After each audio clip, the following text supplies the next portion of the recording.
அனைவருக்கும் வணக்கம். இன்னைக்கு நம்ம தமிழ்ல ரீசெண்டா ரிலீஸ் ஆயிருக்க பயணிகள் கவனிக்கவும் படத்தோட கதையை பத்தி தான் பார்க்க போறோம். ஸோ வீடியோக்குள்ள போறதுக்கு முன்னாடி சேனலுக்கு நீங்க புது விவரா இருந்தீங்கன்னா மறந்துடாம அந்த ரெட் கலர் சப்ஸ்கிரைப் பட்டன் அழுத்தி அப்படியே பக்கத்துல இருக்க அந்த பெல் ஐகானை கிளிக் பண்ணிக்கோங்க.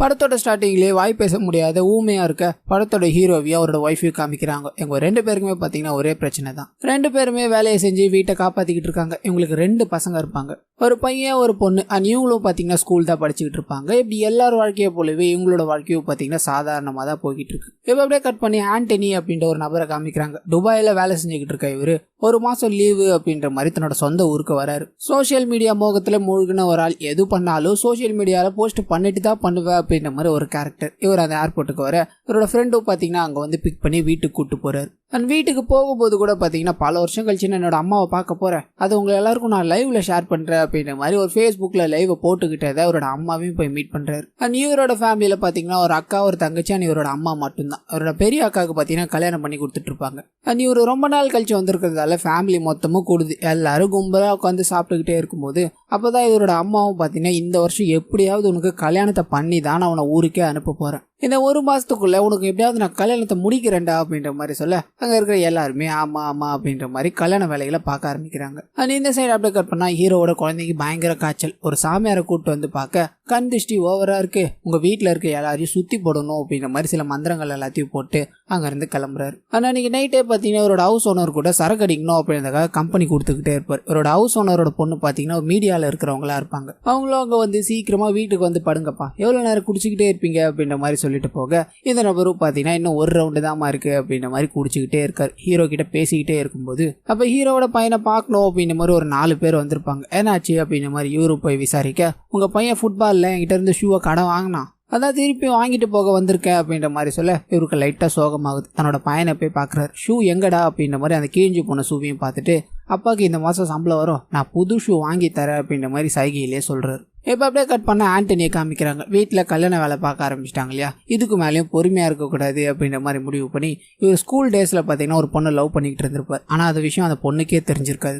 இதுக்கு மேலேயும் விடக்கூடாது, நம்ம வீட்டில் கல்யாணம் பண்ணி வைக்க போகிறாங்க, அந்த பொண்ணுக்கிட்ட பேசி இந்த பொண்ணு எப்படியாவது சம்மதிக்க வைக்கணும் அப்படின்ற மாதிரி பேசலான்னு ட்ரை பண்ண ஆனால் இவரால் முடியவே இல்லை. பல நாட்கள் போய் போய் பார்க்குறாரு, ஒன்றும் பேசுகிற மாதிரியே தெரியல. இதனால் இவரோட ஃப்ரெண்டும் பார்த்தீங்கன்னா ஒரு ஐடியா கொடுக்குறாரு, அந்த பொண்ணோட அப்பா கிட்டே போய் பேசலாம், அப்போதான் கரெக்டாக இருக்கும் அப்படின்ற மாதிரி போக அந்த பொண்ணோட அப்பாவை பார்த்தோன்னே பயங்கரமா பயந்து போயிடுறாங்க. இருந்தாலும் மனசுக்குள்ளேயே வச்சுக்கிட்டு இந்த மாதிரி உங்களோட பொண்ணை லவ் பண்றேன், ஆனா இந்த விஷயம் அந்த பொண்ணுக்கே தெரியாது, நீங்க தான் எப்படியாவது பேசணும் அப்படின்ற மாதிரி சொல்ல அவர் செம்ம கடுப்பாயிட்டாரு. அங்க அவர் கம்பெனில பக்கத்துல வேலை செய்யறவரை போட்டு அடிச்சு ஒழுங்கா வேலை செய்ய மாட்டியாடா அப்படின்ற மாதிரி மிரட்ட இதை பார்த்து இவங்களும் அங்கிருந்து தெரிச்சு ஓடி போயிடுறாங்க. இதனால அந்த பொண்ணோட அப்பாவும் பாத்தீங்கன்னா ஒரு நிமிஷம் யோசிக்கிறாரு, இந்த சம்பந்தமும் நல்லா தான் இருக்கும், அவன் துபாயில வேற வேலை செய்யறான் அப்படின்ற மாதிரி ஆண்டனியோட வீட்டுக்கு போய் நடந்த விஷயங்கள் எல்லாத்தையும் சொல்லிட்டு இருப்பாரு. ஆண்டனி வீட்டுக்கு போன உடனே எனக்கு தெரியும்டா நீ கல்யாணம் வேணாம் அப்படின்னு சொல்லும் போது அந்த பொண்ணோட அப்பா வந்து இப்பதான் பேசிட்டு போனாரு, அவருக்கு சம்மதம் தானா, தான் பொண்ணு ஓகே சொல்லிட்டா கல்யாணத்தை பண்ணிடலான்னு சொல்லிட்டாரான்னு சொல்ல இவருக்கு உள்ளுக்குள்ள செம்ம ஹாப்பி, பயங்கர சந்தோஷத்தோட அதுக்கு அடுத்த நாள் தைரியமா அந்த பொண்ணுகிட்ட போய் பேச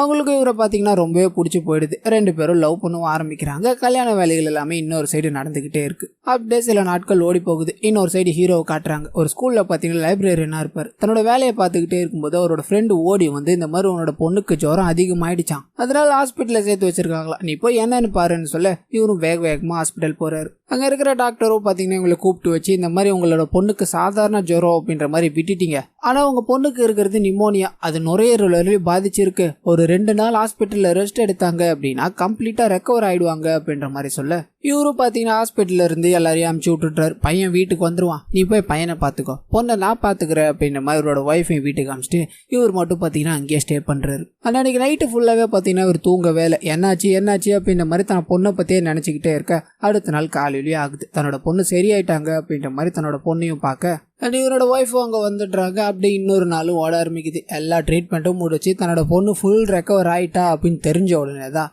இவருக்கு சந்தோஷமே வருது. 2 நாள் என்னாச்சு அப்படின்ற மாதிரி தூங்காமலே ஓடி போனதால பயங்கர அசதியா இருக்காரு. அப்படியே கட் பண்ணா இந்த சைடு ஆண்டனியை காமிக்கிறாங்க. மெட்ரோல ஏறி வந்துகிட்டே இருக்கும்போது அங்கே ட்ரெயினில் ஒரு இடத்துல பார்த்தீங்கன்னா எல்லாரும் கும்பலாக நின்று சிரிச்சுக்கிட்டே இருந்திருப்பாங்க. இவரும் என்ன கூட்டம் அப்படின்ற மாதிரி ஏட்டி பார்க்க அங்கே படுத்து கிடக்கிறது பார்த்தீங்கன்னா ஹீரோவாக தான் இருப்பார். அங்கே இருக்கிற பாதி பேர் நின்றுக்கிட்டே இருக்க இவர் பார்த்தீங்கன்னா பயங்கரமாக படுத்து கொரட்டை விட்டு தூங்கிட்டே இருப்பார். பார்க்குற எல்லாருக்குமே ஒரு குடிச்சிட்டு தான் படுத்துக்கிட்டு இருக்காரு அப்படின்ற மாதிரி தெரிஞ்சதால பயங்கரமாக சிரிச்சுக்கிட்டே இருக்காங்க. இதை பார்த்த இவரும் பார்த்தீங்கன்னா பயங்கரமாக சிரிச்சுட்டு இவனை ஏதாவது பண்ணி ஆகணும், இப்படி குடிச்சிட்டு தூங்குறானே அப்படின்ற மாதிரி ஒரு 4-5 ஃபோட்டோஸ் எடுத்துகிட்டு வந்துடுறாரு. அண்ட் சோஷியல் மீடியாலையும் பார்த்தீங்கன்னா மீம் மாதிரி ஒன்றத்தை கிரியேட் பண்ணி அப்லோட் பண்ணிட்டார். அப்படியே கட் பண்ணா ஹீரோவோட பையனை காமிக்கிறாங்க. அவனோட ஃப்ரெண்டு ஓடி வந்து இந்த மாதிரி உன்னோட அப்பாவை பற்றி ஒரு மீம் போட்டிருக்காங்கடா அப்படின்ற மாதிரி கொடுக்க அதில் பார்த்தீங்கன்னா ஒரு குடிகார ஆசாமி இந்த மாதிரி மெட்ரோ ட்ரெயினில் படுத்து தூங்கிட்டு இருக்கா அப்படின்ற மாதிரி ஒரு ஃபன்னியான மீமாக இருக்கும். இதை பார்த்து இவனுக்கு என்ன ரியாக்ட் பண்ணுறதுன்னு தெரியல. அப்படியே இன்னொரு சைடு ஹீரோவே காமிக்கிறாங்க. தன்னோட பையன் ஷூ வேணும் அப்படின்ற மாதிரி கேட்டிருந்தான் இல்லையா, ஒரு புது ஷூவை வாங்கிட்டு மெட்ரோவில் கிளம்புறாரு. அங்கே இருக்கிற எல்லா நபர்களுமே பார்த்தீங்கன்னா அந்த மீமை பார்த்து இவரை பார்த்து சிரிக்க ஆரம்பிக்கிறாங்க. இவருக்கும் எதனால தன்னை பார்த்து சிரிக்கிறாங்க அப்படின்றது சுத்தமாக புரியல. இன்னொரு சைடு ஆண்டனிக்கோ பார்த்தீங்கன்னா ஃபோன் வருது. நீ போட்ட மீம் இப்போ நியூஸ் சேனலில் வருதுரா அப்படின்ற மாதிரி சொல்ல அவரும் அதை பார்க்குறாரு. இந்த மாதிரி குடிச்சிட்டு ஒருத்தர் தூங்கிட்டு இருக்காரு, பல கோடி மதிப்பில் கட்டப்பட்ட மெட்ரோ இந்த மாதிரி நபர்களுக்கு தான் பயன்படுதா அப்படின்ற மாதிரி நியூஸ் சேனல் எல்லாத்துலேயும் போட்டுறாங்க. ஆனால் அது மட்டும் இல்லாமல் ஹீரோ எந்த இடத்துக்கு போனாலும் இவர் தாண்டாது அப்படின்ற மாதிரி அவருக்கு என்னன்னு சொல்லாமலே சிரிச்சுக்கிட்டே இருக்காங்க. இன்னொரு சைடு மறுபடியும் இவரோட பையனையே காமிக்கிறாங்க. கொஞ்ச நாளில் ஃபுட்பால் டோர்னமெண்ட் ஆரம்பிக்க போகுது அப்படின்றதுனால ஃபுட்பால் கோச்சிங்காக அங்கே எல்லா பசங்க கூட உட்காந்துட்டு இருப்பார். அதில் இருக்கிற ஒரு பையன் பார்த்தீங்கன்னா இவரோட அப்பாவோட மீமை பயங்கரமாக ஷேர் பண்ணி சிரிச்சுக்கிட்டே இருக்க இதனால இவங்க 2 பேருக்குள்ள பயங்கரமாக சண்டை வந்து கோச்லாம் வந்து தடுத்து விட்றாரு. உன்னோட அப்பா இந்த மாதிரி பண்ணிட்டான் அப்படின்றதுக்காக இவனெல்லாம் நீ எதுக்கு சண்டை போட்டுக்கிட்டு இருக்க, நீ கேட்கணும் அப்படின்னா அவனோட அப்பா கிட்ட போய் கேள்றா அப்படின்ற மாதிரி சத்தம் போட்டு விட இவனும் கோவமாக கிளம்புறான். ஆனால் அதே சமயத்தில் ஹீரோக்கும் பார்த்தீங்கன்னா தன்னோட ஹவுஸ் ஓனர் மூலயமா இப்படி ஒரு பிரச்சனை போய்கிட்டு இருக்கு அப்படின்ற விஷயம் தெரிய ஆரம்பிக்குது. அது எல்லாத்தையும் பார்த்த ஹீரோ பார்த்தீங்கன்னா இந்த மாதிரி என்னோட பொண்ணுக்கு 2 நாளாக உடம்பு சரியில்லை, அதனால என்னால் சரியாக தூங்க முடியாமல் போயிடுச்சு. அந்த அசதியில் தான் ட்ரெயினில் நான் படுத்து தூங்கிட்டேன், சத்தியமாக நான் சரக்கு அடிச்சுலாம் ஒன்றும் படுத்து தூங்க கிடையாது அப்படின்ற மாதிரி புலம்ப இவங்களுக்கு தான் இவரை பற்றி தெரியும் இல்லையா, கண்டிப்பாக நீ இப்படி பண்ணியிருக்க மாட்டேன்னு எனக்கு தெரியும்டா, இது ஏதோ ஒரு ஃபேக் நியூஸ் தான், கண்டிப்பாக இது எல்லாத்தையும் நம்ம சரி பண்ணலாம் அப்படின்ற மாதிரி சொல்லிட்டு ஹவுஸ் ஓனரோட பொண்ணு தான் மீடியாவில் இருக்காங்க இல்லையா, ஏதாவது பண்ண முடியுமா அப்படின்ற மாதிரி ட்ரை பண்ணுறாங்க. இவரும் தன்னோட வீட்டுக்குள்ளே போய் தான் பையன்கிட்ட ஷூவை கொடுக்க நீங்கள் பண்ணிட்டு வந்த பிரச்சனைனால என்னால் வெளியவே போக முடியல, இதில் இதுதான் ஒன்று குறைச்சலா அப்படின்ற மாதிரி அந்த ஷூவை தூக்கி அடிக்க இவர் பயங்கர அப்செட் ஆகிட்டார். இவரோட ஒய்ஃப் கிட்ட போய் பயங்கர எமோஷ்னலாக பேசுகிறார். யார் என்ன சொன்னாலும் நான் நம்ப மாட்டேன்,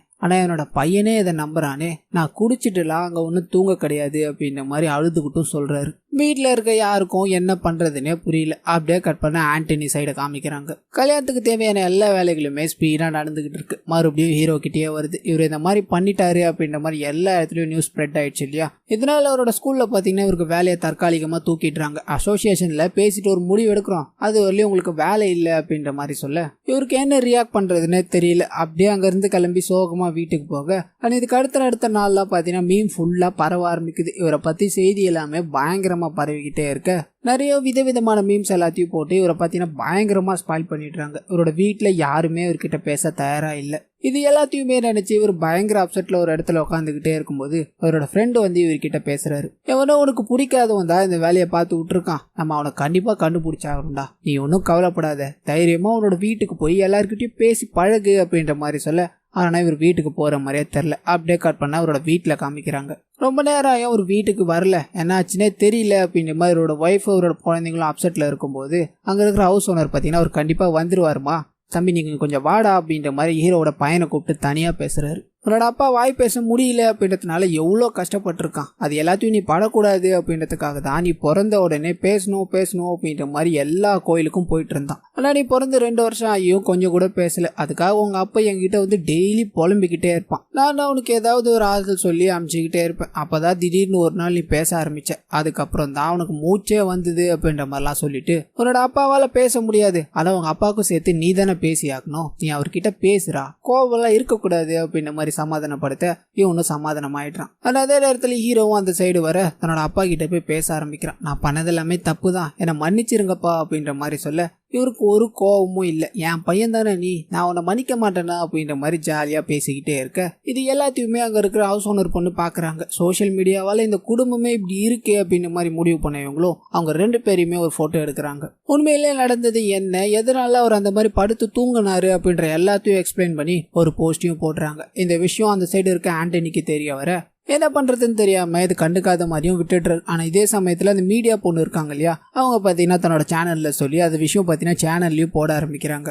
இதனால இந்த விஷயம் பயங்கர பெருசாகி மாற்றுத்திறனாளிகளுக்கான ஒரு சங்கம் இருக்கும் இல்லையா, அந்த சங்க தலைவரை கூப்பிட்டுக்கிட்டு ஒரு கேஸை ஃபைல் பண்ணலாம் அப்படின்ற மாதிரி ஸ்டேஷனுக்கு போறாங்க. அங்க இருக்கிற இன்ஸ்பெக்டரோ எல்லா விஷயத்தையும் பார்த்துட்டு இது சைபர் கிரைம் இன்வால்வ் ஆகணும், நாங்க சீக்கிரமா இதை கண்டுபிடிச்சு சொல்றோம் அப்படின்ற மாதிரி அனுப்பி வைக்கிறாங்க. இந்த விஷயமும் பாத்தீங்கன்னா நியூஸ்ல வர ஆரம்பிக்க ஆண்டனிக்கு என்ன பண்றதுன்னே தெரியல. இதுக்கு மேலேயும் சும்மா இருக்க கூடாது, இதுக்கு ஏதாவது ஒரு வழி பண்ணி ஆகணும் அப்படின்ற மாதிரி அவரோட ஃப்ரெண்டு கிட்ட போய் நடந்த எல்லா விஷயத்தையும் சொல்றாரு. அவரும் பாத்தீங்கன்னா என்னடா இந்த மாதிரி பண்ணி வச்சிருக்க, எதை பத்தியுமே தெரியாம ஒரு போஸ்டர் நீ எப்படி அந்த மாதிரி போடலாம் அப்படின்ற மாதிரி எல்லாத்தையும் கேட்டுட்டு சரிவா நம்ம அட்வொகேட் ஒருத்தர் இருக்காரு அவரை போய் பார்க்கலாம் அப்படின்ற மாதிரி கூப்பிட்டு போறாரு. நீ வர வேண்டாண்டா, நீ காருக்குள்ளே இரு, என்ன ஏதுன்னு நான் போய் கேட்டு வர அப்படின்ற மாதிரி அவரோட ஃப்ரெண்டு மட்டும் பாத்தீங்கன்னா அட்வொகேட்டை போய் பாக்குறாரு. இந்த மாதிரி ஒருத்தரோட அனுமதி இல்லாம அவரோட போட்டோ எடுத்து சோசியல் மீடியால தப்பான பதிவுகளை போட்டா என்ன ஆகும் சார் அப்படின்ற மாதிரி சிம்பாலிக்கா கேட்க, இதை கேட்ட அட்வொகேட்டோ பார்த்தீங்கன்னா கண்டிப்பாக இது ஒரு கிரைம் தான், குறைஞ்சது 2 வருஷம் ஜெயில் தண்டனை கிடைக்கும், அது மட்டும் இல்லாமல் 2 லட்ச ரூபா வரலையும் ஃபைன் கட்டுற மாதிரி இருக்கும் அப்படின்ற மாதிரி சொல்ல இதை கேட்ட இவருக்கு செம்ம ஷாக்கு. இவ்வளோ பெரிய பிரச்சனையா அப்படின்ற மாதிரி வெளியே போய் இவரோட ஃப்ரெண்டு கிட்ட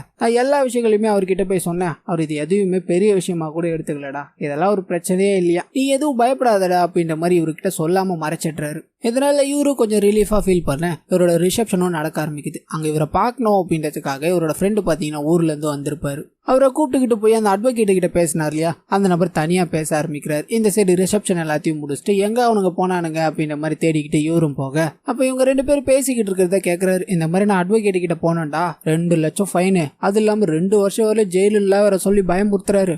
இதை நான் அவங்க கிட்ட சொல்லாம மறைச்சிட்டேன்டா, என்ன பண்றதுன்னே தெரியல அப்படின்ற மாதிரி சொல்ல வந்த இந்த நபரும் புலம்புறாரு. அந்த பேச்சுக்கே நான் தான்டா அட்மின்னு, என்னையும் பிடிச்சிடுவாங்களோ அப்படின்ற மாதிரி பயந்துகிட்டே இருக்க இது எல்லாத்தையும் கேட்டுக்கிட்டு இருந்த ஆண்டனி மயக்கம் போட்டு பொத்துன்னு விழுறாரு. அப்படியே கட் பண்ண ஹாஸ்பிட்டல்ல காமிக்கிறாங்க. என்னடா இவ்வளோ பெரிய பிரச்சனை ஆயிடுச்சு, நம்ம வேணா அவரை பார்த்து சாரி சொல்லலாமா அப்படின்ற மாதிரி இவங்க முடிவெடுக்க அண்ட் இந்த சைடு கட் பண்ணி மறுபடியும் ஹீரோவே காட்டுறாங்க. ஒரு பொய்யான நியூஸால தான் தன்னோட வேலை இவரை விட்டு போச்சு இல்லையா, அந்த ஸ்கூல்ல இருக்கிற எச்எம் பாத்தீங்கன்னா இவங்களை கூப்பிட்டு அந்த நியூஸ் எல்லாமே ஃபேக் தான், நான் முன்னாடியே இதை விசாரிச்சு தான் பண்ணிருக்கணும், அவசரப்பட்டு உங்களை வேலையை விட்டு அமிச்சிட்டேன், முதல்ல உங்களோட வேலையை போய் பாருங்க அப்படின்ற மாதிரி மறுபடியும் இவரோட வேலையை இவர்கிட்டயே கொடுத்துட்றாங்க.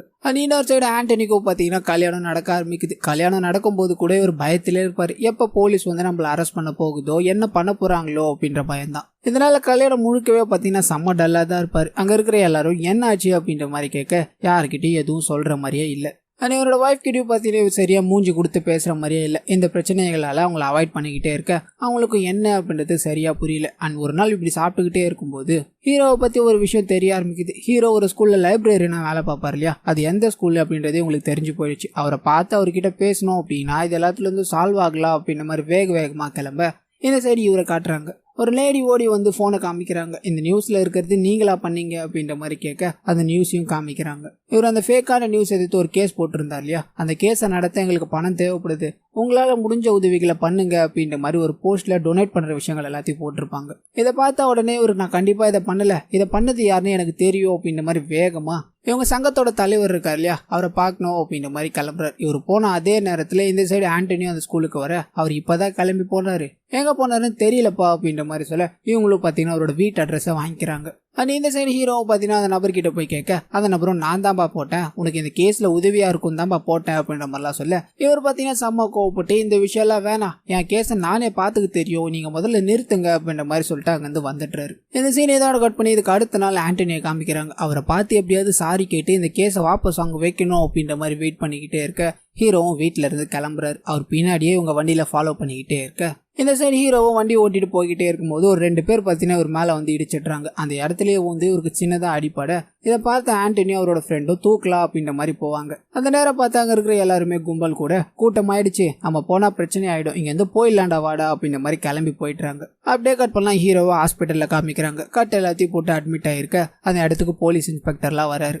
ஏனாச்சு அப்படின்ற மாதிரி விசாரிச்சுக்கிட்டே இருக்கும்போது அந்த மாதிரி அந்த ஃபேக் நியூஸ் போட்டான் இல்லையா, அவன் தான் அதை பண்ணியிருக்கணும், கேஸ் பெருசா போய்கிட்டே இருக்கிறதால இந்த மாதிரி வேலையெல்லாம் பாக்குறானுங்கயா அப்படின்ற மாதிரி அந்த சங்க தலைவர் இருக்கார் இல்லையா, அவர் சொல்றாரு. இது எல்லாத்தையுமே பார்த்தீங்கன்னா ஆண்டனி அவரோட ஃப்ரெண்டும் அதே ஹாஸ்பிட்டலில் நின்று கேட்குறாங்க. சாரி கேட்கணும் அப்படின்றதுக்காக தான் வந்திருப்பாங்க. இந்த மாதிரி விஷயங்கள்லாம் நடந்ததால எக்கு தப்பா மாட்டிக்கிட்டு மாடா அப்படின்ற மாதிரி அப்செட்லேயே அங்கேருந்து கிளம்பி போயிட்டுறாங்க.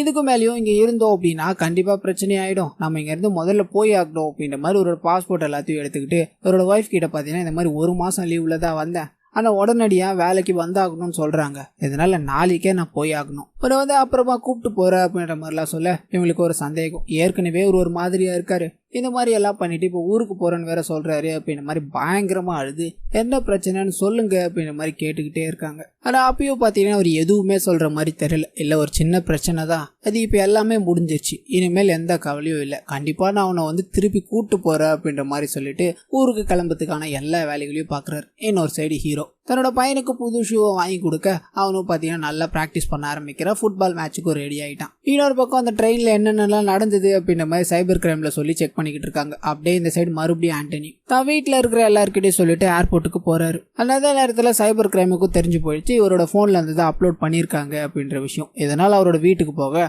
அவங்க வீட்டுல இருக்கிறவங்க ஏர்போர்ட் போயிருக்காங்க அப்படின்ற மாதிரி சொல்லுவாங்க. உடனே ஏர்போர்ட்டுக்கு ஒரு போலீஸ் அனுப்புறாங்க. இந்த சைடு ஆண்டனியும் வேகமா ஏர்போர்ட்டுக்குள்ள போக ஒரு போலீஸ் ஆபீசர் பாத்தீங்கன்னா அவர் வந்து தடுத்து நிறுத்துறாரு. நீங்க எங்க கூட வர முடியுமா அப்படின்ற மாதிரி போலீஸ் ஸ்டேஷனுக்கும் கூப்பிட்டு போக அங்க இருக்கிற இவரோட ஃபேமிலிக்கு ஒன்னும் புரியல. அப்படியே கட் பண்ண போலீஸ் ஸ்டேஷன்ல காமிக்கிறாங்க. எல்லா பிரச்சனையும் நீ தான் பண்ணிருக்க, ஒழுங்கு மரியாதையா ஒத்துக்கோ அப்படின்ற மாதிரி இவரோட போன் எல்லாத்தையும் வாங்கி செக் பண்ணிக்கிட்டே இருக்க. ஆனா இவர் பாத்தீங்கன்னா ஒத்துக்கிற மாதிரியே தெரியல. நான் எதுவும் பண்ணலங்க அப்படின்ற மாதிரி பேசிக்கிட்டே இருக்க இவரோட அம்மாவை கூப்பிடுறாங்க. இந்த சிம்மு உங்க அம்மா பேர்ல தான் இருக்கு, அந்த ஃபேக் நியூஸ் இந்த நம்பர்ல இருந்து தான் அப்லோட் ஆயிருக்கு, நீயே பண்ணியிருந்தாலும் அது உங்க அம்மா பேர்ல தான் இருக்கு இல்லையா, இதனால உங்க அம்மா உன்னை அரெஸ்ட் பண்ண போற அப்படின்ற மாதிரி சொல்ல இவரும் தன்னோட அம்மாவுக்கு எதுவும் ஆகக்கூடாது அப்படின்றதுக்காக நான் தான் சார் பண்ணேன், என்னோட அம்மா எதுவும் பண்ண கிடையாது அப்படின்ற மாதிரி ஒத்துக்கிறாரு. நீ விளையாட்டா பண்ணது மற்றவங்களுக்கு என்னவா இருக்கோ அப்படின்னது நீ கொஞ்சம் கூட யோசிக்க மாட்டியா, நீ ஃபேக்கா போட்ட நியூஸ் ஒன்று அவரோட வாழ்க்கையை எப்படி மாத்தி போட்டிருக்குன்னு தெரியுமா, 2 வருஷம் உனக்கு ஜெயில இருந்தா தான்டா புரியும் அப்படின்ற மாதிரி சொல்ல ஆண்டனியோட அம்மா பயங்கரமா பயந்து போயிட்டுறாங்க. அங்க இருக்கிற ஹீரோ கிட்ட போய் பயங்கரமா கெஞ்சுறாங்க. அப்பா இல்லாத பையன்பா, ஏதோ தெரியாம பண்ணிட்டான், இப்பதான் அவனுக்கு கல்யாணம் கூட நடந்திருக்குப்பா, நீ மனசை வச்சு அவனை காப்பாத்தலாம், இந்த கேஸை எப்படியாவது வாபஸ் வாங்கிக்கோப்பா அப்படின்ற மாதிரி பயங்கரமா கெஞ்சிக்கிட்டே இருக்க இவரும் என்ன பண்றதுன்னு தெரியாம ஒரு முடிவு எடுக்கிறாரு. அந்த அம்மா அழுவுறத என்னால தாங்க முடியல, அப்பா இல்லாத பையன் வேற சொல்றாங்க, அப்பா இல்லாத வழி என்ன அப்படின்றது எனக்கு தான் தெரியும், அவன் ஏதோ தெரியாம பண்ணிட்டான், இதுக்கு மேல பண்ண மாட்டான்னு நினைக்கிறேன், நீங்க அந்த கேஸை வாபஸ் வாங்கிடுங்க, நான் அவனுக்கு கொடுக்குற பெரிய தண்டனையை நான் அவனை மன்னிக்கிறது தான், இதுக்கு மேல இந்த கேஸ் எதுவுமே வேணாம் அப்படின்ற மாதிரி சொல்ல அங்க இருக்கிற ஆண்டனியோ பயங்கர எமோஷனல் ஆயிட்டாரு. இப்படிப்பட்டவரை ஒரு ஃபேக் நியூஸ் போட்டு அழிச்சிட்டோமே அப்படின்ற மாதிரி அவரை போய் கட்டி பிடிச்சி நான் பண்ணது எல்லாமே தப்பு தான் அப்படின்ற மாதிரி மன்னிப்பும் கேட்கிறாரு. உன்னோட மன்னிப்பை நான் ஏத்துக்கிட்டேன், நீ சந்தோஷமா இருப்பா அப்படின்ற மாதிரி சைகை மூலமாவே அவர்கிட்ட சொல்லிட்டு அங்க இருந்து கிளம்புறாரு. ஆனா இந்த இன்ஸ்பெக்டர் பாத்தீங்கன்னா கன்வின்ஸ் ஆகல. அவரு உன்னை விட்டு போயிட்டாரு, ஆனா நான் உன்னை விட மாட்டேன், கண்டிப்பா உனக்கு ஒரு பனிஷ்மெண்ட் இருக்கு, அது என்னன்னு தெரியுமா, நீ இங்க இருக்க போறது எத்தனை நாள் அப்படின்ற மாதிரி கேட்கிறாரு. இவர் 1 மாசம் அப்படின்னு சொன்ன உடனே 1 மாசமா, ஒவ்வொரு நாளும் நீ ஒவ்வொரு மரக்கன்றுகளை நடணும், அதை நீ டெய்லி எனக்கு வாட்ஸ்அப் மூலியமா மெசேஜ் அனுப்பிக்கிட்டே இருக்கணும், ஒரு நாள் தவறுனா கூட நீ கேலிடா அப்படின்ற மாதிரி சொல்ல இவரும் சிரிச்சுக்கிட்டே அந்த தண்டனையை ஏத்துக்கிறாரு. இதோட பாத்தீங்கன்னா இந்த படமும் முடியுது.